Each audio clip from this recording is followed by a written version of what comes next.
The world feels a bit toxic and blah these days, doesn't it? The same old people coming up with the same old solutions for big problems that still don't work. We need to change the game. Well, welcome to Women Advancing. Join me, host Kate Byrne, in this dynamic bi-weekly podcast, bringing together female founders, funders, and thought leaders. Listen to the people driving change, how they got there, how you can help, and yep, how you might just be the next one to advance. Proof that all ships rise with women at the helm. That's what happens when Women Advance with Kate Byrne. Hi, everyone. It's your host of Women Advancing, Kate Byrne. All right, so how many of you grew up being told, say something nice, be nice, and oftentimes you found yourself feeling tiny and small and often quiet because there wasn't always something nice to be said or done? Well, in a world that rewards agreeability and punishes dissent, nice has become a kind of currency. And as our guest today, Amira Barger, reminds us, it's one that often costs us our truth. As the executive vice president at Edelman and the author of The Price of Nice, Amira has built a career helping organizations, the leaders and the people within them, to find the nerve, which is the opposite of nice, not mean, to speak with conviction. In this conversation, we explore how beliefs are formed. Did you choose them, or were you told to believe them? The three languages of communication: practical, social, and emotional, and why the world needs leaders who are less pleasing and more present. Together, we unpack the whole myth of harmony, the danger of unexamined and overblown empathy, and how to cultivate mindsets, tool sets, and frankly, the skill sets that make courage a daily practice. Because as Amira says, nice isn't the same as kind, and the future will belong to those with the nerve to know the difference. Listen in and be sure to stay to the end because, whoa, there's so many takeaways. Let me know what you think. Welcome, Women Advancing listeners. Today is such a special day because I get to celebrate someone who I've literally watched just come up and out and just own her all thatness. So it gives me great pleasure to introduce all of you to Amira Barger. She's Edelman's Executive Vice President of Communications, Change Management, and DEI Advisory. But most exciting is she's the author of a really important book, The Price of Nice. Amira, welcome. So excited. Thank you. Thank you, my friend, for having me. I'm excited to be here too and to be in conversation. It's been far too long and now we live on opposite coasts. I know, but the magic of technology. Yes, bringing us together. Yes. So you know what? As you know, patience is a lifelong lesson for me. And I'm trying, but when it comes to getting the opportunity really to talk to you about your book, I'm going to just dive right in. Let's do it. Let's go. So the true cost of nice. So your book, The Price of Nice, it takes such a deeply ingrained cultural norm that being agreeable and accommodating is always a virtue. We're taught that. What made you realize that nice actually may be holding people back? Yeah, I go way back to the earliest memory of childhood where I thought about nice as a problem. And it came up for me once my daughter was born. She's 12 and a half now. And at that point in time, and I think this happens once you're responsible for a little human in the world, is you just start taking stock in a new and different way. And so I started sort of unpacking and thinking to myself, what do I actually believe? Do I believe these things, everything from norms to faith to the world of work to what it means to be a woman? Do I believe these things because I chose to or because I was told to? And so I started that process 12 and a half years ago.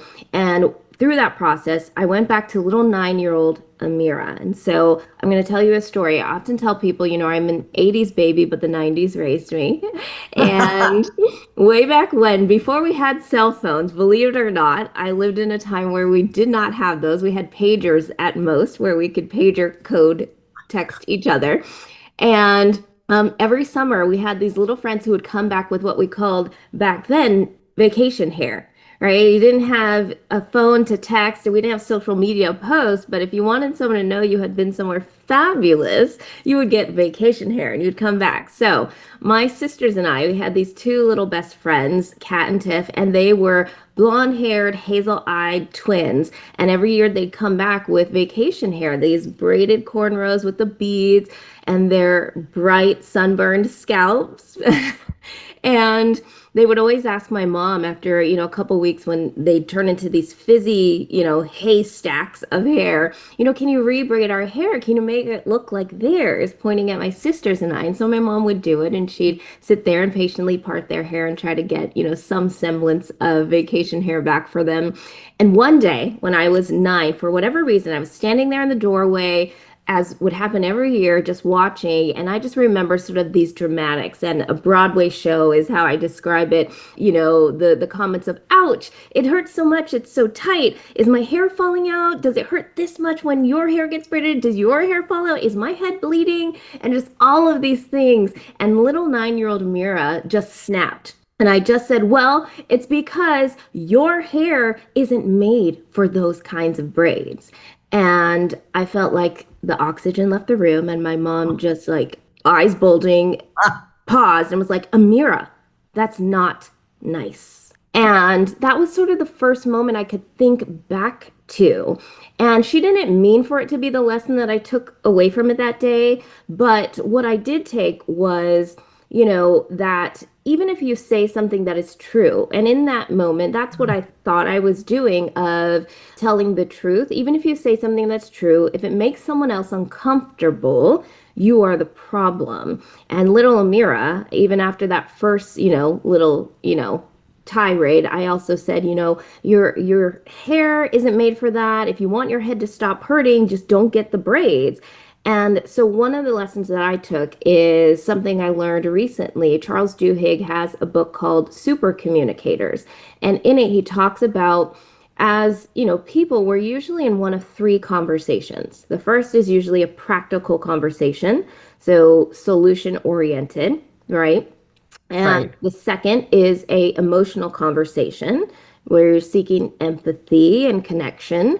And the third is a social conversation where you're seeking community and friendship.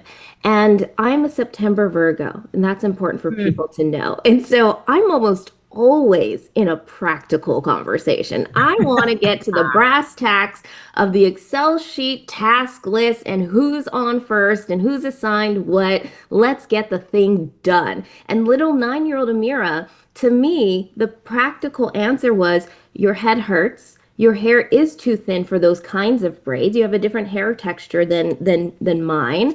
Just don't get the braids. And I Yeah. really wasn't trying to be mean. I was just like, this is the most obvious answer. But the twins that day, as I would learn many decades later, were in an emotional conversation. They wanted empathy, someone to say, I'm so sorry that your head hurts. I'm sorry that you feel that way. Here's some ice for it for your sunburned scalp or what have you. Right. And so I learned some tools along the way, and that is absolutely the very first moment I can think back to a feeling like, oh, like, that's not nice. And you know what? It might not have come across nice, but I was actually trying to create change and progress and give them a solution and an answer, but somehow I'm the problem. That doesn't make sense. No, not at all. It's so funny with my daughters. I have always, said, tell the truth, but just be prepared, because your truth, people may not want to hear it. Doesn't mean that they shouldn't hear it or don't need Right. to hear it. It just be prepared. So along those along those lines, you make a really clear distinction between being nice Hmm. and being kind. So the old niceness versus kindness. How do you see the real difference, and why does that matter for Mm. leaders and teams? The best way I've ever heard it described, because I'm a very visual learner, I speak a lot in story and metaphors and analogies. And in 2015, someone had tweeted the difference between nice and kind.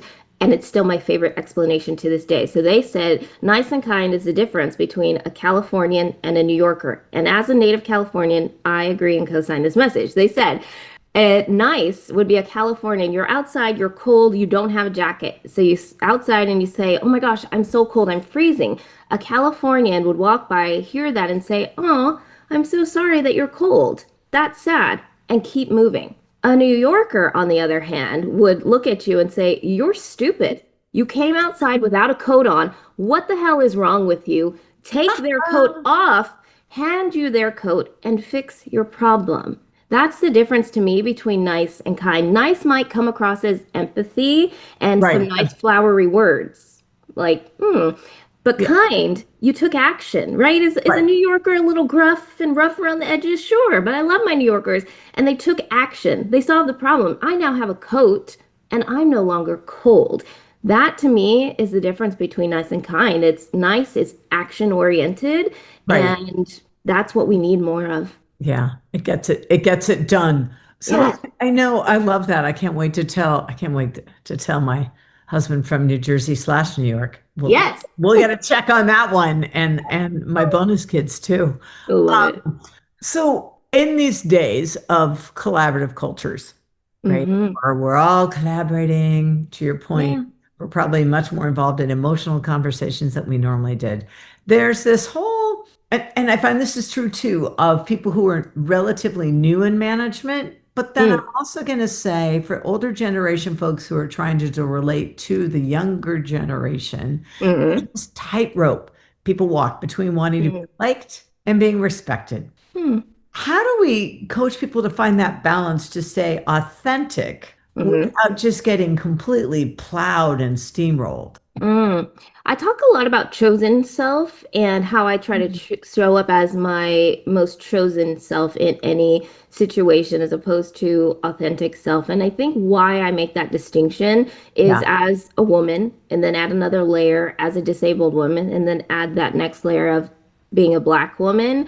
I don't know that there is any space right now where I can truly be my authentic self in the world of work. And so I talk about chosen self. And that's a lot of what this book is about is I tell people the antithesis of nice is not mean. I didn't write a whole book asking people to be mean.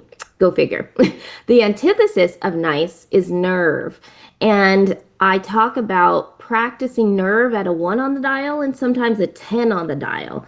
And it's context specific, right? I know that with you, Kate, right here, I could yeah, practice nerve at a 10 at a 20, yeah, right? Because we have relationship and we both show up in the world in a very specific way. But in other rooms and spaces, it might be a 1 on the dial. And to me, that's not about likability. It's not about giving people permission to cross your boundaries or be disrespectful. It's actually in some ways a survival mechanism of right, I understand the context of where I'm at and what people are and are not ready to receive. And some people are not ready to receive nerve at anything other than a 1 on the dial. And I'm not ready for the consequences of practicing it at a 10 on the dial for those who are only ready for a 1 on the dial. right, And to me, that's the calibration that we have to each calculate for ourselves in every scenario in every room we're in is who am I in relationship with? What is the context of the right. conversation, the room, and that the potential consequences? And that is a calculation that we each make based on all of those layers of who we are, what privileges we do or we don't have. I want people to remember in reading this book and the tools I'm trying to give is none of this is meant to be sort of an indictment on wanting to be liked. Yeah, We all want that as humans. That's natural. But what I ask people to do is to pause and to ask yourself, who does this serve? Whatever the this is, this process, this question, this room, this right. relationship, and does it still serve enough of us or any of us? And that's what I want people to take away. It's okay to want to be liked, but more than that, what I want is for us to have progress, is to walk into rooms that are more inclusive for us and to have a world that is built for more of us and not just one small subset of us. So, so that's a really nice segue into something that I've been thinking about because I Mm, know you have said that like traditional ideas of professionalism often mask bias. So Oh, how do yeah. you begin to redefine that whole professionalism so that it actually does exactly what you just said, that it aligns with Hmm. equity, respect, and not just plain old conformity? Yeah. I mean, I think that one of the simplest answers is we need different people in leadership. Yeah, true, true. The traditional power holding groups, white men is what that means, and of a certain generation, I think, as a good leader, sometimes the best thing you can do is know when it's time to hang your hat up and to pass it on to someone else to lead, right? To do the job of sponsorship, mentorship, and leadership, which is to say, it's my time to step aside. And the world we're in needs a new kind of leader and a new kind of outlook and a new kind of mindset. I think that's the most straightforward thing. And I think we're coming into that, right? We've got more, Gen X and millennials moving into leadership roles, more women of every generation moving into leadership Right. roles.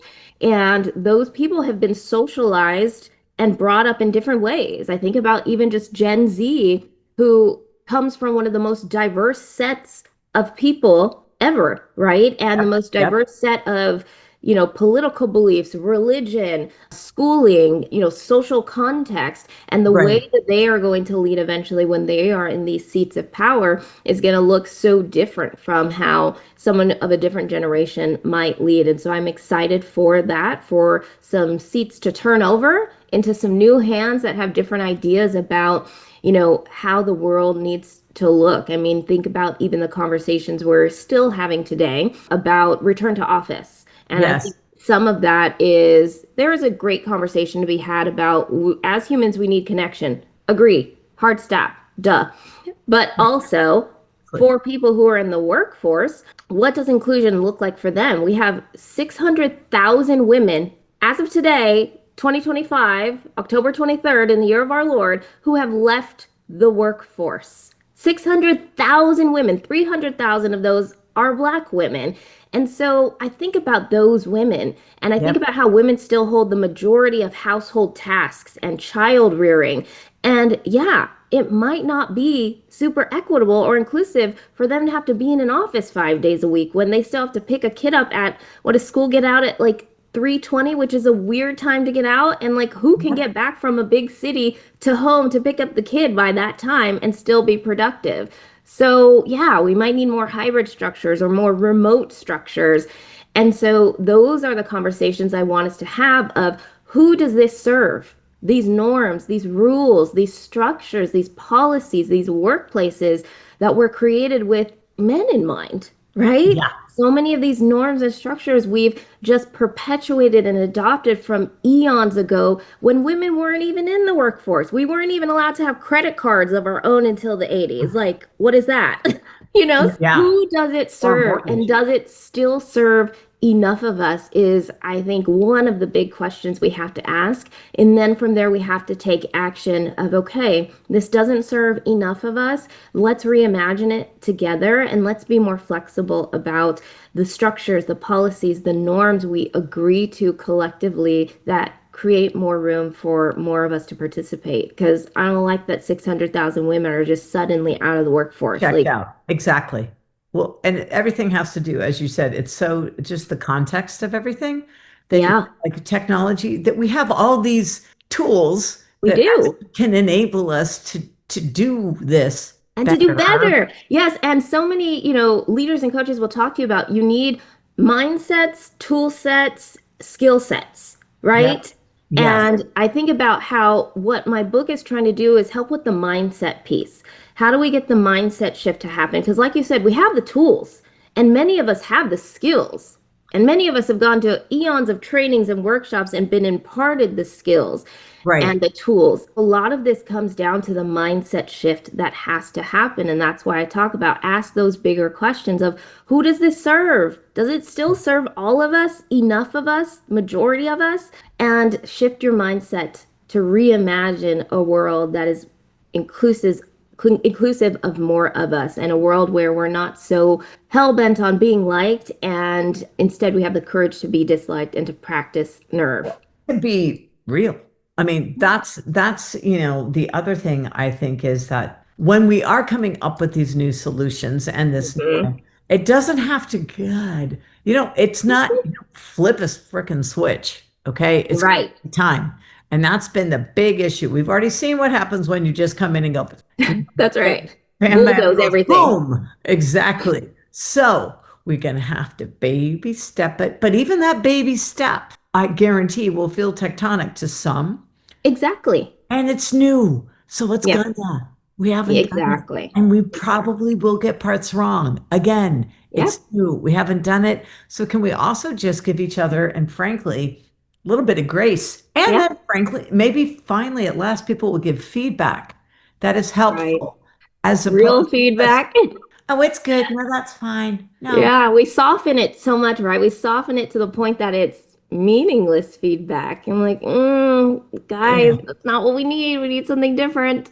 Right. And then we get mad when it doesn't work. But so that's one of the things. So as we've seen, lame feedback totally backfires. Empathy can too. So, Hmm. right, empathy, right? So Yep. everybody goes in going, "Oh, empathetic, la la la," and Hmm. I'm a big, I'm an empathic person, sponge myself. However, I also know it can really lead to your own Yeah. exhaustion, burnout, overfunctioning because, oh my God, you're feeling so pain. Okay, I've got it. Oh no, I can do it. I also think it frankly masks Yes. letting go of the control wheel. Mm, It can. I think it can. I just learned this. I learned this through my daughter's wedding. So much. It was fabulous. And that was one of the things I realized was my whole thing of, oh, here I can help and do this. yeah. It was, no, I want to do this because I know how to do it, wah, wah, wah, and better. So, how do we practice empathy, but Hmm. without losing our boundaries? I think there are a lot of problems with empathy. And one of my girlfriends, Dr. Janice Gassam Asari, she writes for Forbes and she's a consultant. She talks a lot about sort of the dangers of empathy. And I agree. I think it's something that has been touted and taught and lauded over and over again in, recent years. And empathy can unintentionally, I think, center the empathizer, right? Yes, When very much someone so. says, yeah, I can't imagine what that's like. The focus shifts from the person harmed to the observer's Yep. discomfort, the empathizer. And when empathy becomes about me trying to understand you instead of about me changing what harms you, that's where it's a problem. And I also just this idea of putting yourself in someone else's shoes, like that's not always possible or reality, right? So many of us have so many different layers and dimensions of our identity. I could never put myself in someone else's shoes, right? There might be Right. similarities and similar contexts, similar upbringings, but only you are you. And true empathy to me is about what action can I take to change what harms you, right? It goes beyond the awareness of, okay, I've listened, I'm aware of what's harming you. Okay, but then you need to do something. And so to Yeah. me, empathy is dangerous because too many people stop at empathy. They don't then go to action. And I think that's where it's harmful. And so I think what many of us can do, all of us, is like you were talking about, like micro actions, I call them. Like, what's one micro action you can take? Even just the simple act of asking someone as you're having a conversation, and I try to do this in my own relationships, are you looking for me to listen and observe, or do you want me to help you create a solution? Right? Even just that alone, so that I can get to the point of like, if you want me to help you take action here, I'm willing to do that and opening that door to that person to know that I'm not just going to empathize and listen, but if you want me to pull up, right? If I need to be a ride or die right now, like whose car are we taking? Let's go. Right. Like Yeah. Right. that can be a micro action that you can take to just frame the conversation that way of I'm willing to take action so that I'm also willing to sit here and to listen and to just be with you in relationship. That's also an option. Empathy doesn't take it far enough for me in too many cases, and I think that's where it becomes dangerous. The piece that I love about that too is that it also demonstrates that you're courageously listening to that person. Like, okay, Yes. and that means we're both in it, which That's right. We both have I'm skin going to in this listen. So game. you got to do, I mean, Hmm.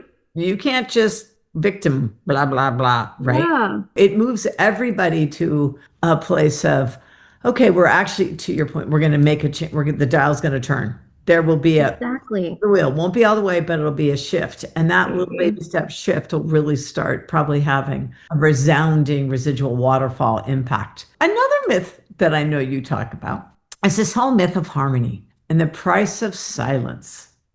So many teams, laud themselves as, oh, we're incredibly, we've got such harmony. Mhm. But as our earlier, it's not necessarily, harmony over versus honesty. Mhm. What does it take to build a culture where you can actually have constructive disagreement and it's Mhm. not only safe, but encouraged, maybe celebrates, probably a better Expected, word. Yeah, rewarded. and Yes. expected. Yeah, That's what we exactly. want It's more given. of. Let me tell you a story.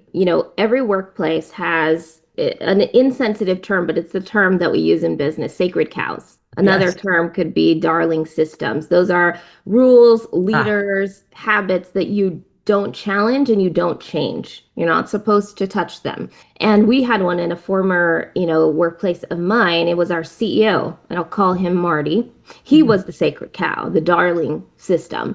And Marty was really beloved in the community. He was considered a visionary by many people, but inside our organization, he dismissed feedback, he bristled at critique, and he only surrounded himself with yes people who would, sort of bow to his every whim.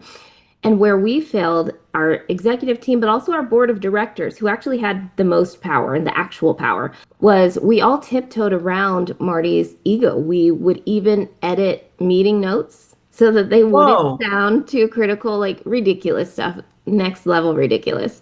And, we would joke about everything in private, but we never addressed him directly or directly enough. And we told ourselves, pick your battles, stay in your lane. Like, let's just keep things comfortable and, nice and comfortable.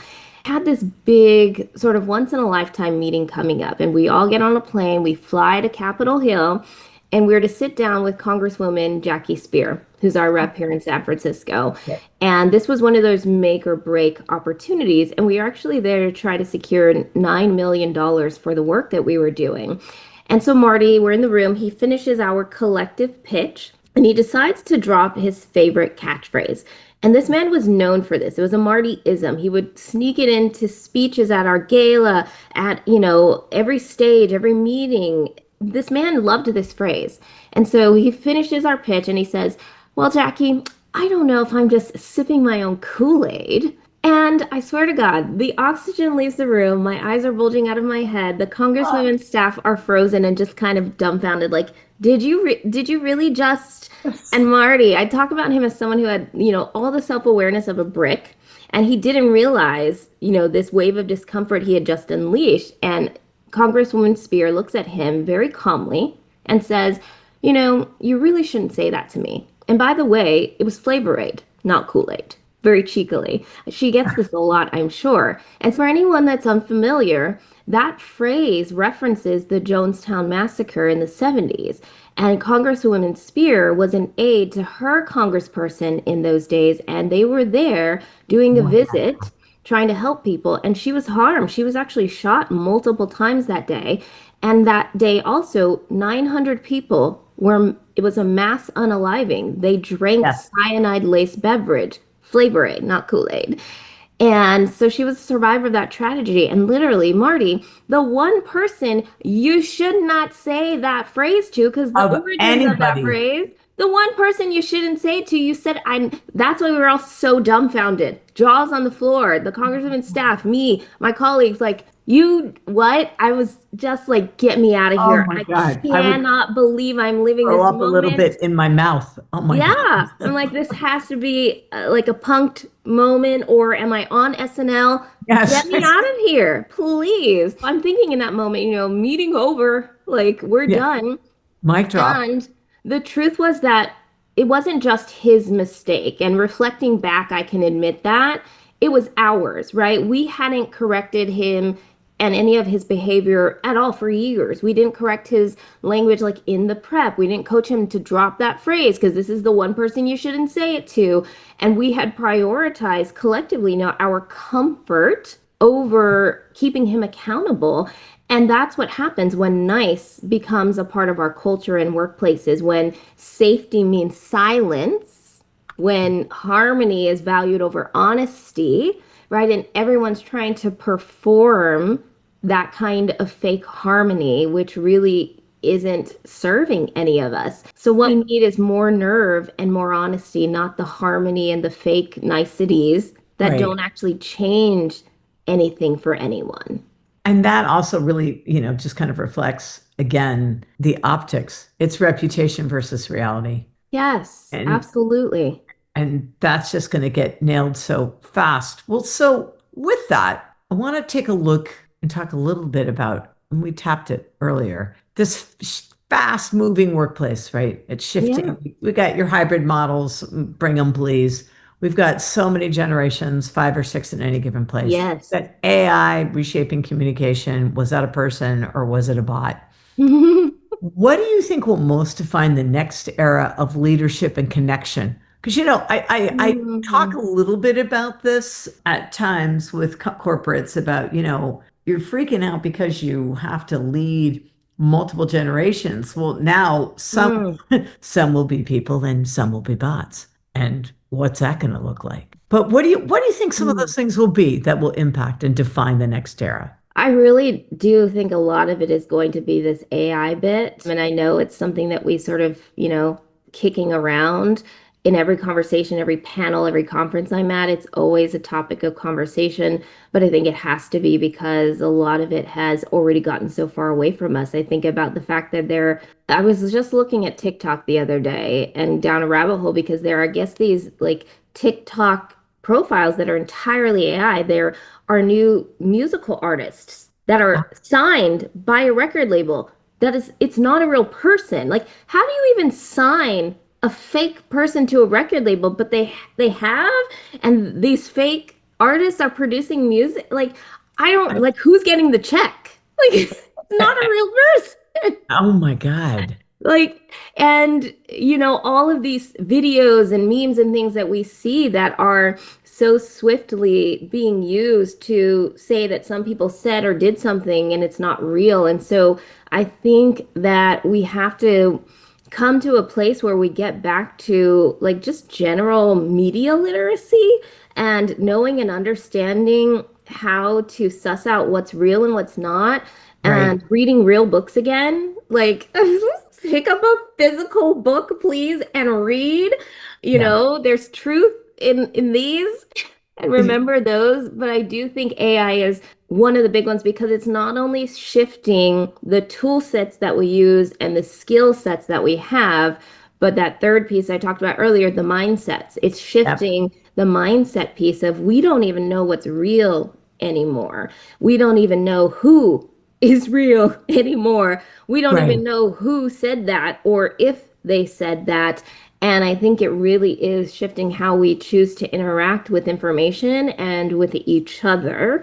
And we're not going to come out of it unscathed. No.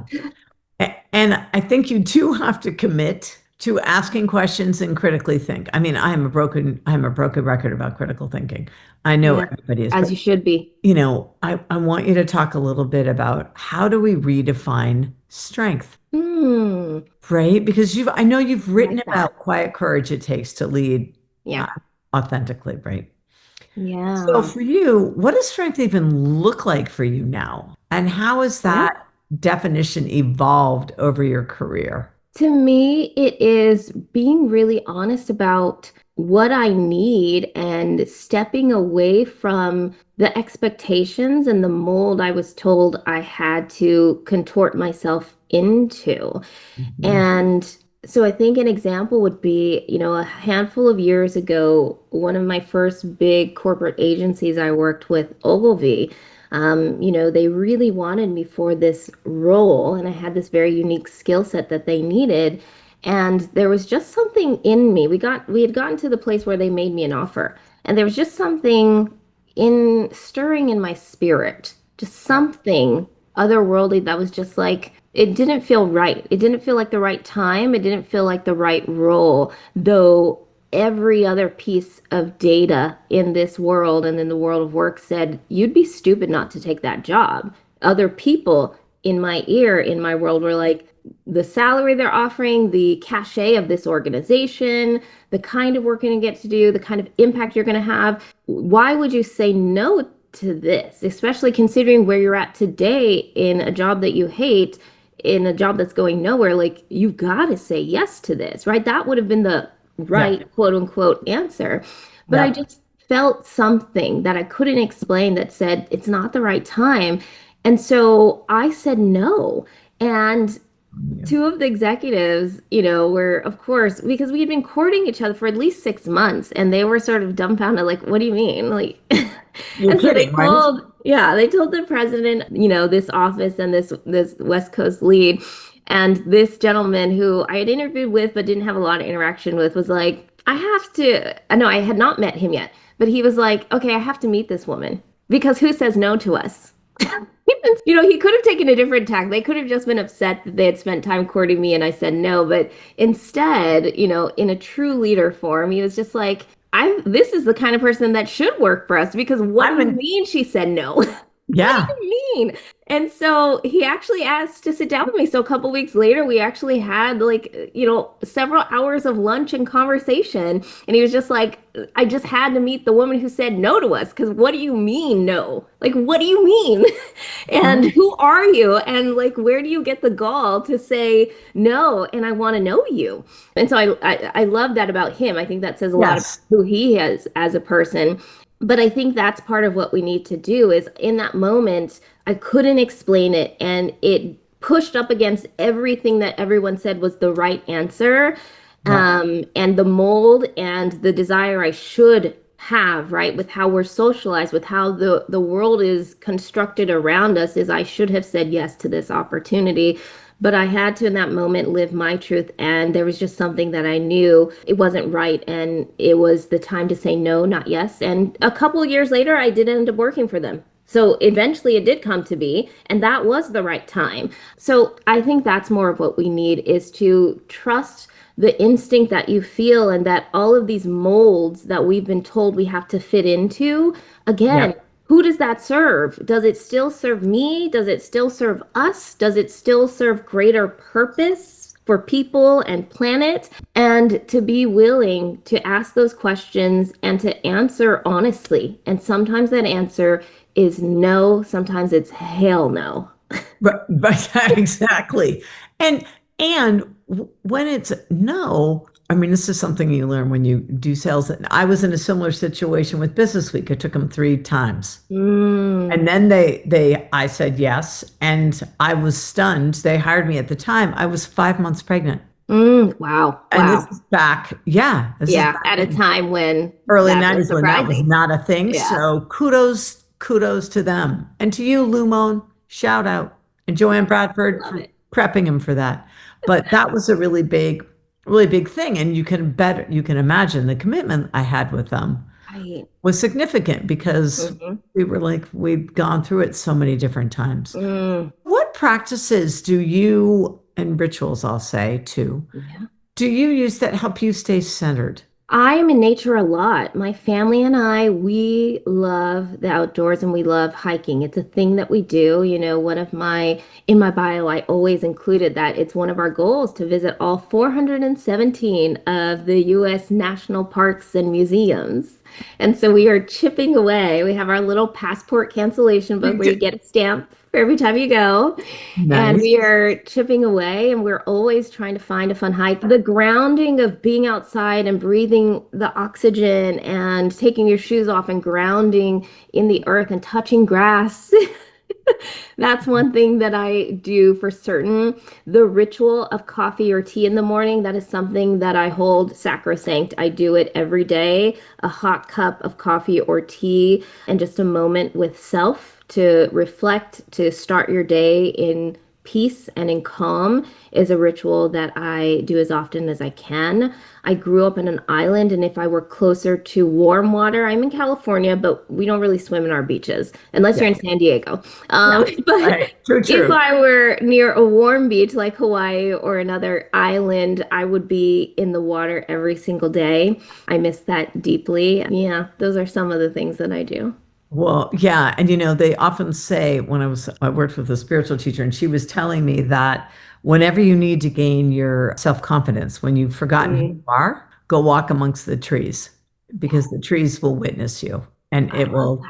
it will come back and you'll remember. It's a terrific, terrific reset. Great practice. Um, yeah, Amira, in closing, knowing what you know now about all sorts of stuff about influence and leadership, and definitely the limits of nice, right? What advice would you give your younger self? It's the advice I actually give my daughter every morning. So she's 12 and a half. And we didn't get too much into my background, but people who know me know that I grew up in a very sheltered way. My parents were missionaries.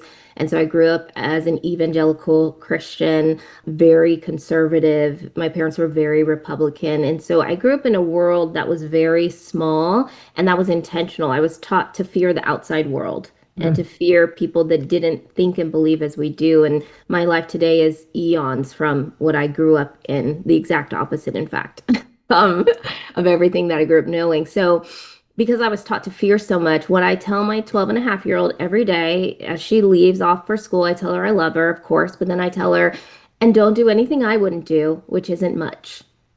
And that is my way of saying to her, you have permission to be brave, to try, to fail forward, and to know that your community and the people that love you will be here to catch you. But do not fear the world. Do not fear people. Do not fear ideas.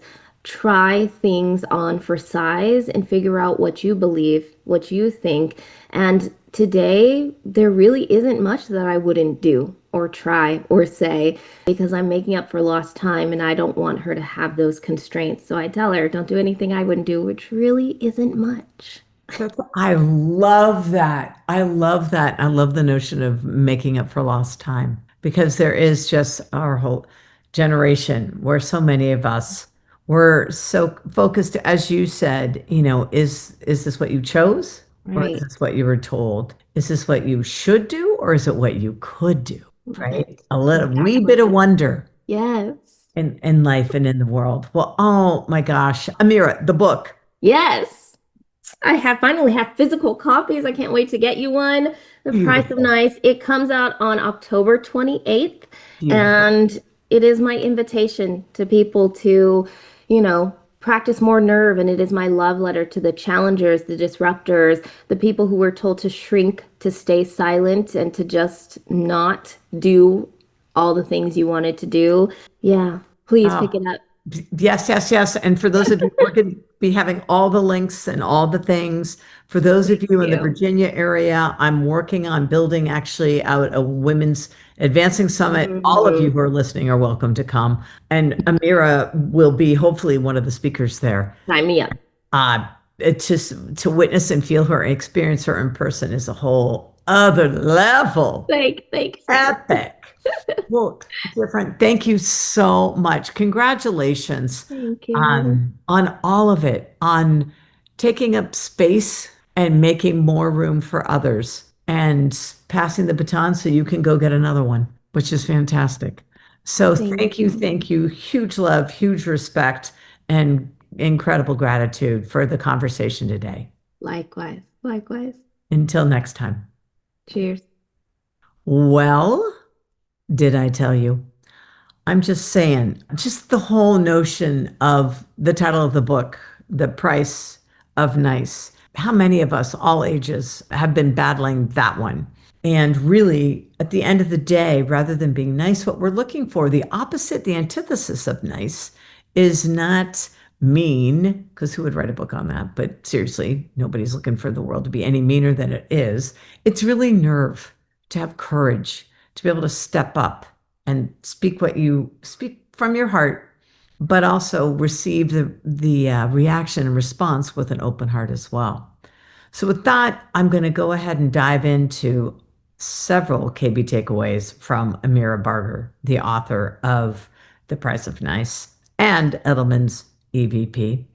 First one that really caught me was right out the gate, and that whole notion of beliefs. Are we looking, and are these beliefs, when we take a minute to pause and think about it, are these ones that we chose to believe, or are these we were told to believe? Think about it. Do a little audit and see, and make sure that you actually, those beliefs, they resonate with you, because otherwise you're going to be completely misaligned, and that will result in poor communication. As will the notion of three types of communication. There's practical, where people are looking for solutions. There is emotional, where people are looking to have empathy and be heard, being listened, to be gotten and understood. And the third is social, really, where you're looking for connection. Make sure that you are responding in the mode that your communications partner is requiring and needing at the time. Otherwise, it can really offload a conversation and make it all about you and your own needs versus that with whom you're engaged in conversation. The notion of a chosen self versus an authentic self. Authentic, that can be a tricky one when there's so much context. So what is choosing to be, again, your best self as you show up in any given situation? The thought that people are always looking for mindsets, tool sets, and skill sets. And Amira's book is definitely adjusting and going after the mindset crew, but it does provide some practices so that you can up your skill sets as well. And then lastly, we redefined strength a bit. Trust your instinct and know what's right for you. Oh, so much more. Pick up the book. You're going to be so glad you do when it comes out on October 28th. And with that, I look forward to continuing more conversations on the next Women Advancing. Thanks for listening. May this episode inspire you to move forward. Be sure to go to iTunes, Spotify, katebyrne.co, that's KATEBYRNE.co, or wherever you listen to your podcasts, and listen to even more episodes. Here's to strong women. May we know them, may we be them, may we raise them. Be sure to meet them on the next Women Advancing. Ta till next time.